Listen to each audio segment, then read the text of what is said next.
우리가 지난 주일 두 개의 마음이라고 하는 제목으로 말씀을 드렸습니다.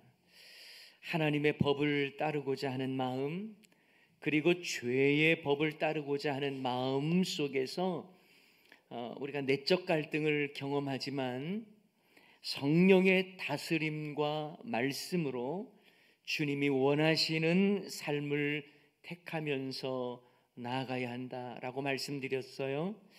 자, 오늘은 두 종류의 언어라는 제목으로 말씀을 드리고자 합니다. 여러분, 우리 몸의 입은 몇 개예요? 하나죠. 우리 입 안에 혀도 하나입니다. 하지만 우리의 입술을 통해 나오는 말은 크게 두 종류의 언어가 나옵니다. 악한 말이 나올 수 있고 선한 말이 나올 수가 있겠죠. 더러운 말이 나올 수가 있고 덕을 세우는 말도 나올 수 있는 것입니다. 누군가를 죽이는 말이 나올 수가 있고요, 살리는 말이 나올 수가 있는 거예요. 자, 이처럼 우리의 입술 그리고 우리의 언어는 믿음의 삶을 살아가는 우리에게 너무나 중요한 부분입니다. 오늘 본문에 보면 혀를 능히 길들일 사람이 없다라고 말씀하죠. 그러면서 한 입으로 찬송도 하고 한 입으로 저주가 나온다. 그런데 이것은 마땅하지 않다라고 말씀합니다. 그 내용이 8절부터 10절까지 말씀인데요, 제가 한번 읽어드릴 테니까 다시 한번 잘 기억하시고 살펴보시기 바랍니다. 혀는 능히 길들일 사람이 없나니 쉬지 아니하는 뭐라고요? 악이요 죽이는 독이 가득한 것이라. 이것으로 우리가 주 아버지를 찬송하고 또 이것으로 하나님의 형상대로 지음받은 사람을 저주하나니 한 입에서 찬송과 저주가 나오는 도다. 다 같이 읽습니다. 내 형제들아, 이것이 마땅하지 아니하니라. 한 입에서 찬송도 나오고 또 저주도 함께 나온다. 이거 마땅하지 않다라고 말씀하는 것입니다. 그러면서 이어서 무슨 말씀을 하시냐면, 샘이 한 구멍으로 어찌 단물과 쓴물을 내느냐,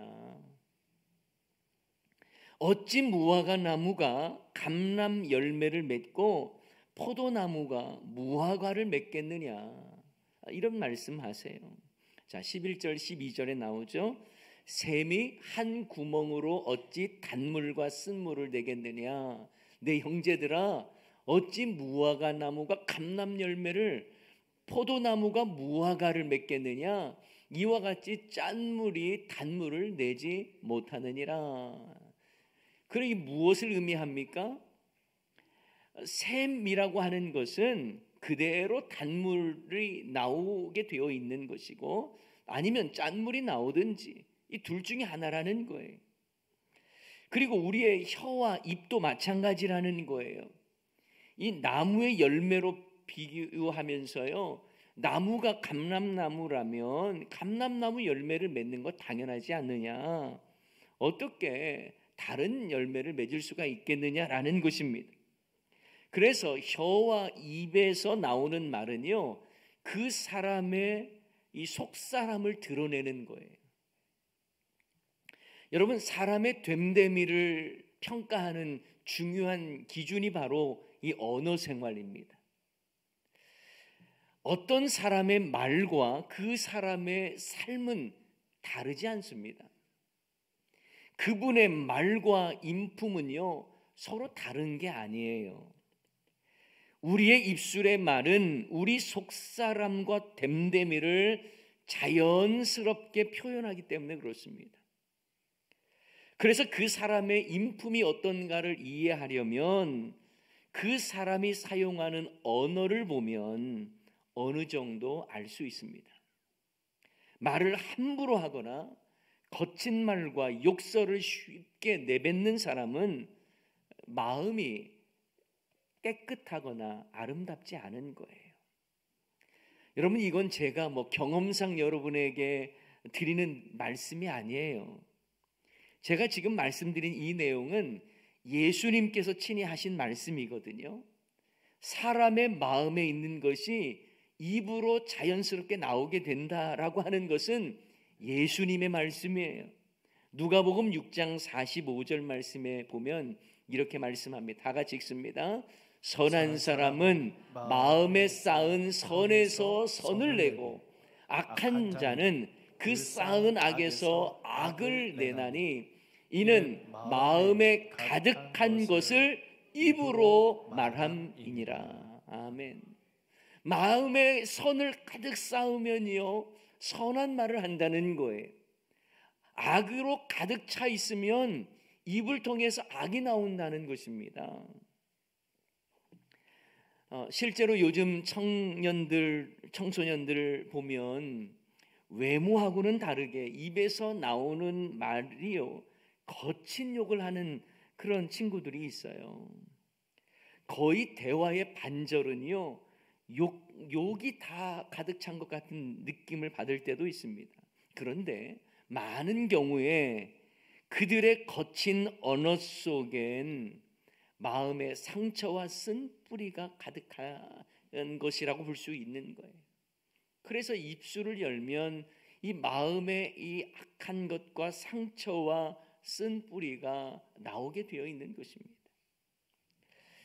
그런데 오늘 본문에서도요, 온전한 믿음을 위해서는 성도의 언어가 너무 중요하다, 이걸 강조하고 있습니다. 특히 몸의 기관 중에 혀를 언급하면서 혀는 그 크기는 대단히 작지만 얼마나 강력한 역할을 하는지 몇 가지 비유를 우리에게 들어서 설명해 주고 있습니다. 첫 번째 비유가 뭐예요? 말들의 입에 재갈 물리는 것을 말씀합니다. 아무리 큰 말이라고 해도, 힘센 말이라고 해도 입에 재갈을 물려서 제어를 하는 것을 말하면서 혀라고 하는 것이 아주 작은 몸의 기관이지만 온몸을 제어한다라는 것을 비유로 말씀해 주는 거예요. 또 다른 비유가 나오죠. 사공이 배를 움직일 때 사용하는 작은 키를 말씀합니다. 키라고 하는 것, 노도 될 수가 있겠고 키도 될 수가 있겠죠.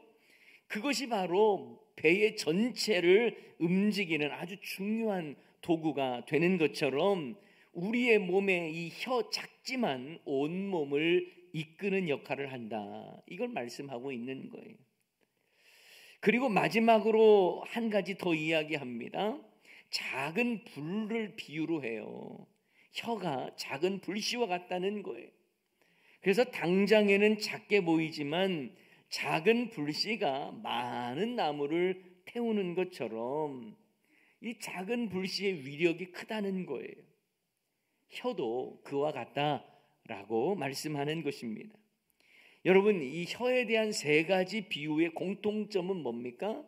매우 작은 것 같지만 엄청난 파괴력과 영향력을 가지고 있다. 그러니 이 혀를 잘 길들여야 된다, 이걸 말씀하고 있는 것입니다. 그렇죠? 여러분, 이 작은 혀를 어떻게 놀리느냐에 따라서 그 결과는 너무나 크지 않습니까? 몸의 지체 중에 혀는 작다고 해서 무시해서는 안 되는 거예요. 작게 보이는 혀지만 잘 길들여지지 않으면 엄청난 피해를 주고 상처를 줍니다. 말 한마디로 천냥빚을 갚기도 하지만 말 한마디로 누군가에게 평생 상처를 안겨줄 수도 있습니다. 이런 점에서 우리는 죽이는 말이 아닌 살리는 말을 해야 하는 것입니다. 자, 무슨 말 하지 말고 무슨 말 하라고요? 죽이는 말 하지 말고 살리는 말을 해야 되는 겁니다.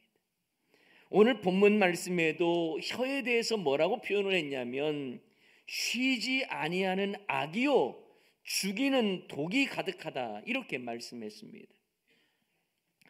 우리가 혀를 제대로 다스리지 않으면 우리의 언어는 독소를 품어서 누군가를 죽일 수도 있다라는 거예요. 여러분, 누군가에게 독한 말을 들은 후에 잠을 못 주무신 경험이 있죠? 신경이 예민해서라기보다 누군가의 독한 말에, 독소에 여러분이 감염된 거예요. 그러니 우리는요, 혀의 말을 잘 사용해야 하는 것입니다.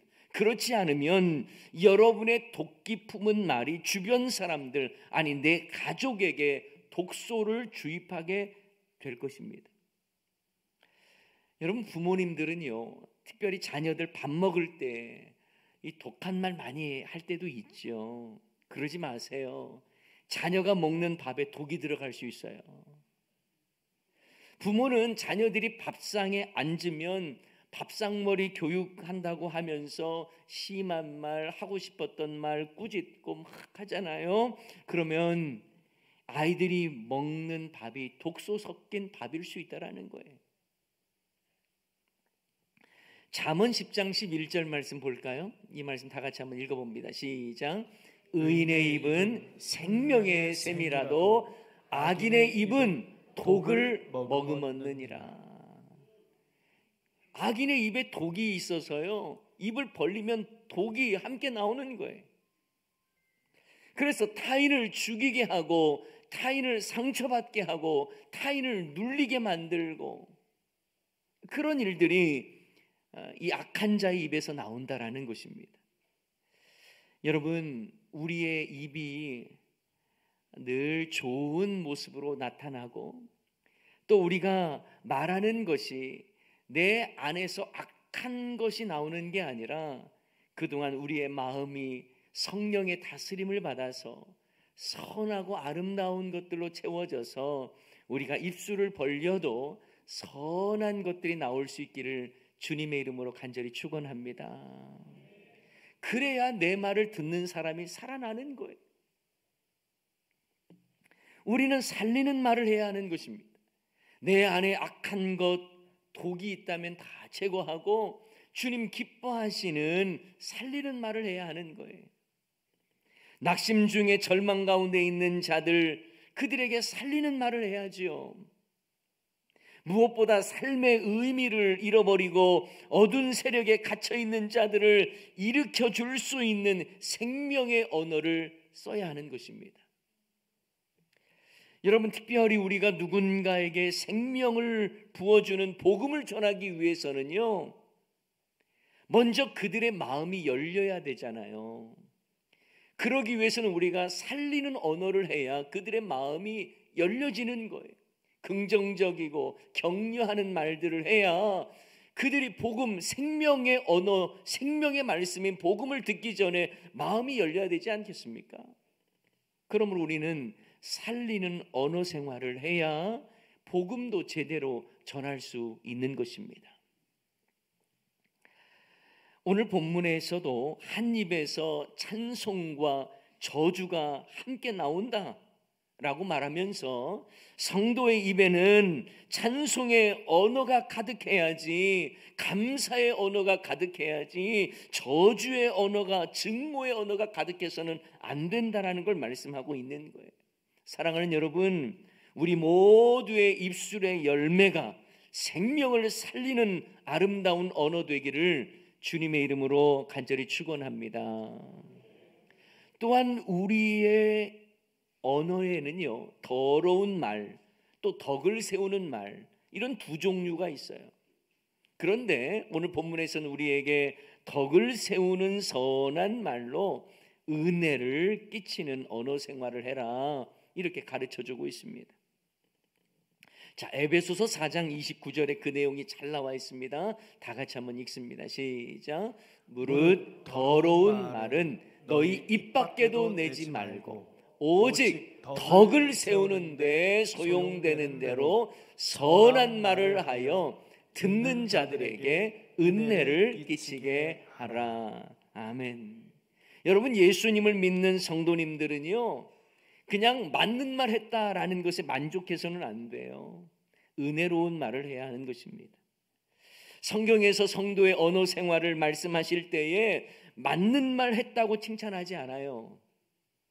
은혜로운 말 했다고, 경우에 합당한 말을 했다고, 선한 말을 했다고 칭찬하시는 거예요. 잠언 25장 11절 말씀에 보면 경우에 합당한 말은 어디에 합당하다고요? 경우에 합당한 말은 아로 새긴 은쟁반에 금사과라고 말씀하고 있습니다. 경우에 합당한 말, 그 말을 우리는 해야 하는 거예요. 똑똑한 말이 아니에요. 똑부러지게 말했다는 게 아니에요. 내가 하고 싶은 말을 했다는 게 아니에요. 내가 하고 싶은 말을 했다고 선한 말이 되나요? 그렇지 않아요.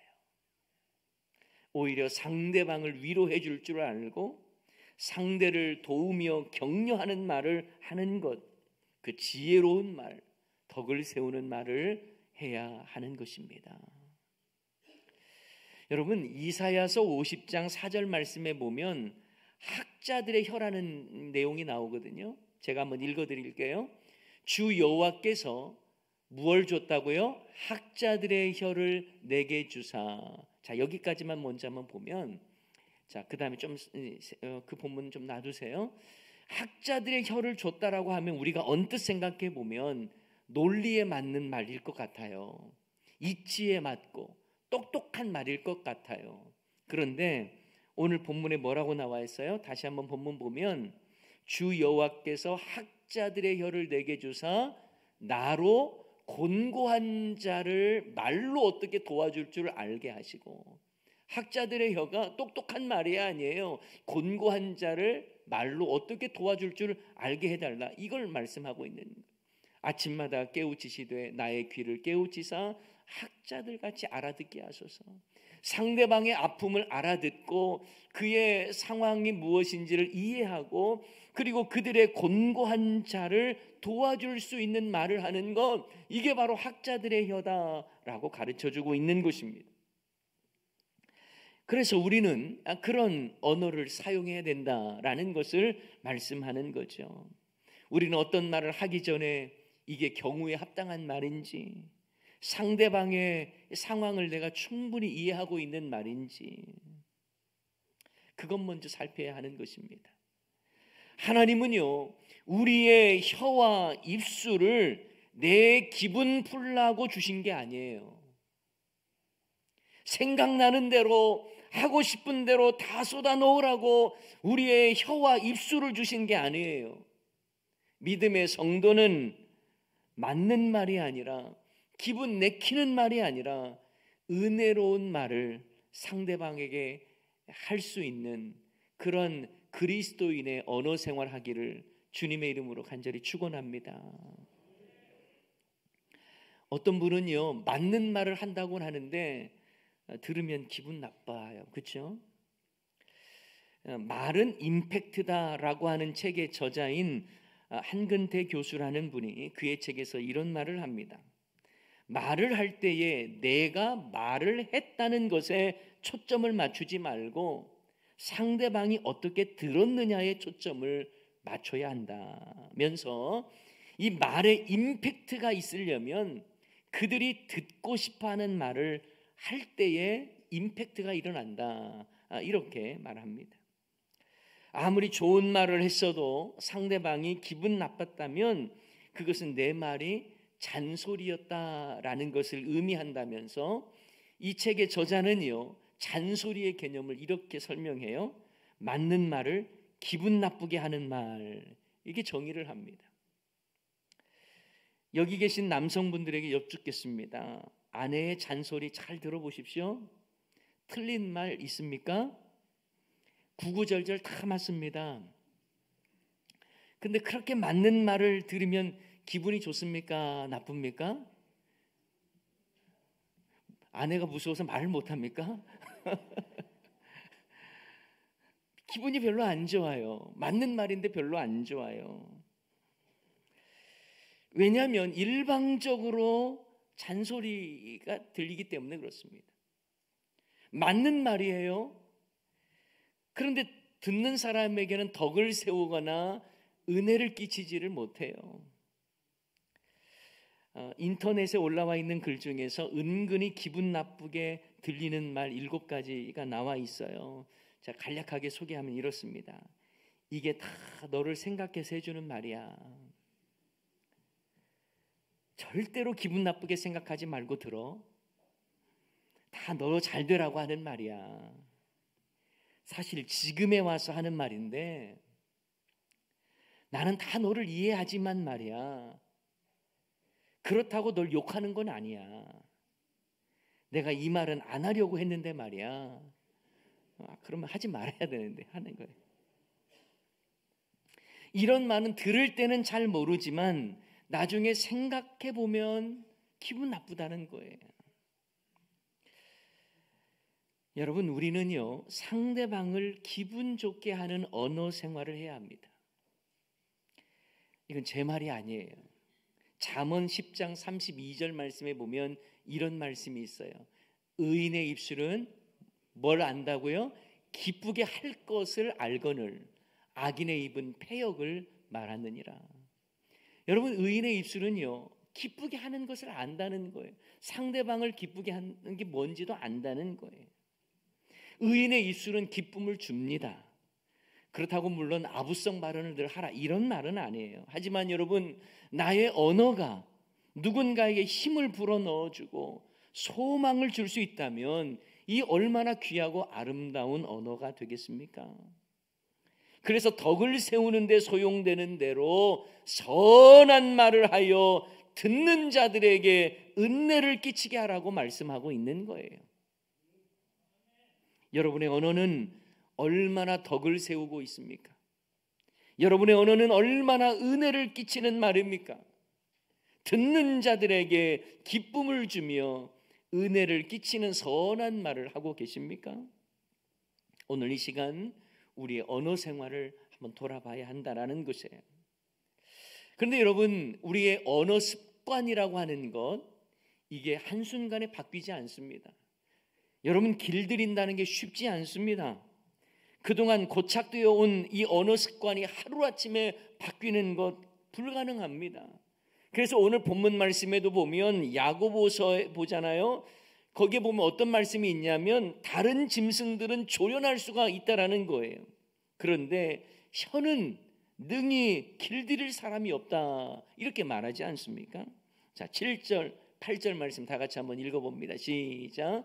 여러 종류의 짐승과 새와 벌레와 바다의 생물은 다 사람이 길들일 수 있고 길들여 왔거니와 혀는 능히 길들일 사람이 없나니 쉬지 아니하는 악이요 죽이는 독이 가득한 것이라. 아멘. 그래요. 여러분, 동물원에 있는 무서운 사자와 호랑이도요, 거대한 코끼리도요 조련되더라고요. 심지어는 큰 바다에 사는 돌고래나 범고래 같은 이 바다 생물도요 조련사에 의해서 어느 정도 훈련이 됩니다. 애완동물은 말할 것도 없이 야생 새들과 벌레들조차도요 어느 정도 훈련이 되더라는 거예요. 그런데 우리가 입안에 늘 품고 다니는 혀는 잘 길들여지지 않는다 이렇게 말씀하고 있는 겁니다. 그러면 포기해버려야 됩니까? 아니, 혀는 길들일 사람이 없으면 이제 포기하고 그냥 내 마음대로 내 생각나는 대로 하면 됩니까? 아니에요. 우리는 일평생 우리의 언어를 다듬어 가야 한다라는 것입니다. 그 이유는요, 다른 사람에게 덕을 세우고 은혜를 끼쳐서 그들이 생명의 말씀을 듣게 하기 위한 목적도 있겠습니다만 우리의 말을 상대방만 듣는 게 아니라 하나님께서 듣는다라고 하는 사실 때문에 그래요. 여러분, 내가 상대방에게 하는 말을요 상대방만 듣는 게 아니라 하나님이 들으시는 거예요. 내 입술에 부정적인 말과 불평의 말들요, 그것은 하나님이 들으신다라고 말씀하고 있는 것입니다. 여러분, 민수기 말씀에 보면 출애굽한 이스라엘 백성들이 12 정탐꾼들의 정탐 보고를 들으면서 원망하는 소리로 가득하지 않습니까? 이스라엘 백성들의 입에서 모세를 원망하고요 온갖 부정적인 불평의 말들을 쏟아놨어요. 그런데 하나님은 모세에게 했던 말이라고 하지 아니하고 나에게 했던 말이라고 들으시는 거예요. 그래서 놀랍습니다. 그래서 두렵습니다. 그들은 무슨 이야기를 했습니까? 우리가 애굽 땅에서 죽었으면 좋았을 텐데 이곳으로 인도하여 칼에 쓰러지게 되었다고 원망을 해요. 싸워보지도 않고 절망을 해버립니다. 그러면서 이제라도 지도자를 세워서 애굽으로 다시 돌아가자라고 말을 합니다. 물론 사람이 힘들면 무슨 말을 못하겠습니까만 여러분, 중요한 것은 그들이 했던 말을 하나님이 들으셨다는 거예요. 민수기 14장 27절 말씀이 바로 그 내용입니다. 나를 원망하는 이 악한 회중에게 하나님이 말씀하시는 거예요. 내가 어느 때까지 참으랴. 다 같이 읽습니다. 이스라엘 자손이 나를 향하여 원망하는 바 그 원망하는 말을 내가 들었노라. 아멘. 바로 그들의 원망하는 소리를 하나님께서 들으셨다는 것입니다. 여러분의 혀와 입술의 말을 하나님께서 들으신다는 거예요. 아니요, 하나님, 나는 하나님께 말씀드리지 않았어요. 저 사람한테 한 이야기예요. 여러분, 이스라엘 백성들이 모세에게 했던 말을 하나님께서 받으셨다니까요. 상대방에게 했던 말도 하나님께서 들으신다는 거예요. 그러니 우리의 혀를 길들여야 하는 것입니다. 완전히 길들일 사람이 없다고 해도 계속 내 혀의 입술을 길들이기 위해서 부단히 노력해야 하는 거예요. 성령의 다스림이 내 언어 생활 가운데도 일어나도록 늘 나를 쳐서 복종시키고 주님의 말씀 붙잡고 예수님께서 원하시는 삶이 무엇인가, 내가 예수님 닮은 자의 모습으로 살아야 할 텐데 나의 모습은 어떤가를 돌아보면서 날마다 나를 단련시켜야 된다는 거예요. 사랑하는 여러분, 여러분의 언어 생활은 어떠하십니까? 입은 하나인데 두 종류의 언어가 나올 때에 여러분은 어떤 언어로 말을 하고 또 누군가에게 전하고 있습니까? 여러분의 언어는 신앙 연수만큼 성숙되어 있습니까? 신앙의 성숙은요, 언어의 성숙이라고도 말할 수 있는 거예요. 여러분의 입술의 열매가 아름다워지는 것입니다. 물론 저 역시요, 말하고 후회하고 또 회개할 때도 많습니다. 그래서 우리는 늘 연약한 존재라고 하는 것을 깨닫게 돼요. 우리의 언어 생활을 통해서. 그러나 우리의 입술이 사람에게만 전해지는 것이 아니라 하나님께서도 들으신다는 사실을 앞에 두렵고 떨림으로 우리는 말해야 하는 것입니다.